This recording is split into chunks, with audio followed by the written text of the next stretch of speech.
এই পৃথিবীতে এমন কিছু স্থান আছে যেখানে প্রকৃতি নিজেই ইতিহাস লিখেছে, আর মানুষ সেই ইতিহাসকে বদলে ফেলছে নিঃশব্দে। আজ আমরা জানব এমন এক হ্রদের কথা যা তার নামেই মৃত্যুর ছায়া বয়ে নিয়ে চলে। স্বাগতম কারণ বলি শুনোতে, কারণ প্রতিটি বিস্ময়ের পেছনে থাকে এক গভীর সত্যি কারণ। মৃত্যুসাগর শোনার সঙ্গে সঙ্গেই এক ধরনের গা ছমছমে অনুভূতি জাগে। তবে এই সাগর আসলে একটি হ্রদ। হিব্রু ভাষায় সাগর ও হ্রদের মধ্যে কোনো দৃশ্যমান সীমারেখা নেই, তাই এই নামটি রয়ে গেছে।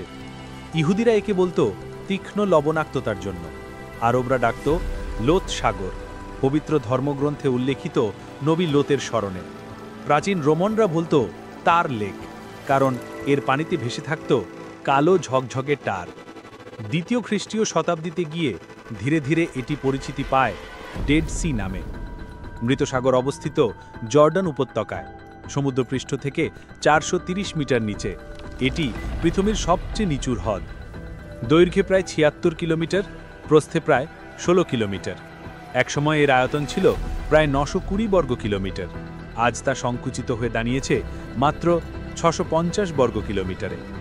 এর পানির লবণাক্ততা অবিশ্বাস্য, 28 থেকে 30%, যা সাধারণ সমুদ্র পানির প্রায় 8 থেকে 10 গুণ।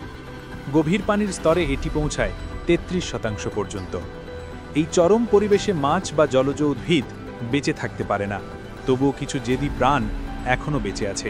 ইতিহাসে দেখে গেছে তাদের ক্ষুদ্র চিহ্ন। আজ থেকে প্রায় 30 লক্ষ বছর আগে শুরু হয়েছিল মৃতসাগরের সৃষ্টি। টেকটনিক প্লেটের সরে যাওয়ার কারণে এই অঞ্চল দেবে গিয়ে বিচ্ছিন্ন হয়ে পড়ে ভূমধ্য সাগর থেকে। ধীরে ধীরে সেখানে জমতে থাকে বৃষ্টির পানি, খনিজ উপাদান ও লবণ। তীব্র সূর্যের তাপে তা বাষ্পীভূত হয়ে তৈরি করে আজকের মৃতসাগর। কিন্তু এখন এটি দ্রুত শুকিয়ে যাচ্ছে। জর্ডান নদী ও অন্যান্য উৎসের পানি ব্যাপক হারে ব্যবহার হচ্ছে কৃষিকাজ ও শহরের জলের চাহিদা মেটাতে। ফলে হ্রদের পানির যোগান প্রায় বন্ধ হয়ে গেছে। দক্ষিণ প্রান্তে লবণের স্তূপ রীতিমতো পাহাড়ের মতো, অথচ পানির স্তর প্রতি বছরই নিচে নামছে। মৃতসাগরে ভাসার অভিজ্ঞতা এক কথায় অবিস্মরণীয়। এখানে আপনি সহজেই পানিতে ভাসতে পারেন, একটুও চেষ্টার দরকার নেই, এমনকি ডুবে যাওয়াও প্রায় অসম্ভব। তবে এই পানি অত্যাধিক লবণাক্ত এবং রাসায়নিকভাবে তীব্র। ক্লোরিন, ক্যালসিয়াম ও ম্যাগনেসিয়ামের মিশ্রণে এটি তীব্র তিক্ত ও তৈলাক্ত। কোনো আঘাতে পানি লাগলে জ্বালাপোড়া হতে পারে, চোখে ঢুকলে হয় অসহ্য ব্যথা। তাই সাঁতার কাটার সময় ভীষণ সতর্ক থাকতে হয়। ভাসার পরপরই বিশুদ্ধ পানি দিয়ে ভালোভাবে ধুয়ে নেওয়া জরুরি, না হলে লবণের ক্ষতিকর প্রভাব দীর্ঘস্থায়ী হতে পারে। মৃতসাগরের সংকট আমাদের চোখে আঙুল দিয়ে দেখায় যে প্রকৃতির সঙ্গে আমাদের সম্পর্ক কতটা সংকটময় হয়ে উঠেছে।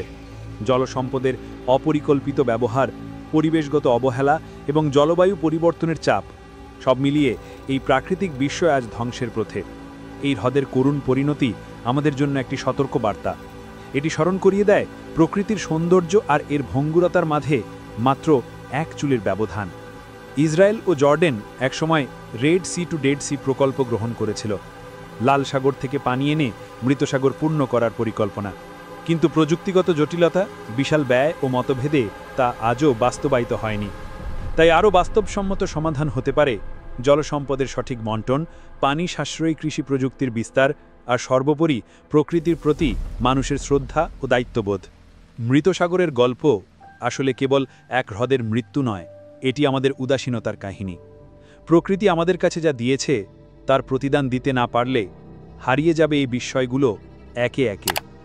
এমন আরও গল্প জানতে, ভাবতে ও শোনার জন্য সাবস্ক্রাইব করে পাশে থাকো কারণ বলি শুনোর।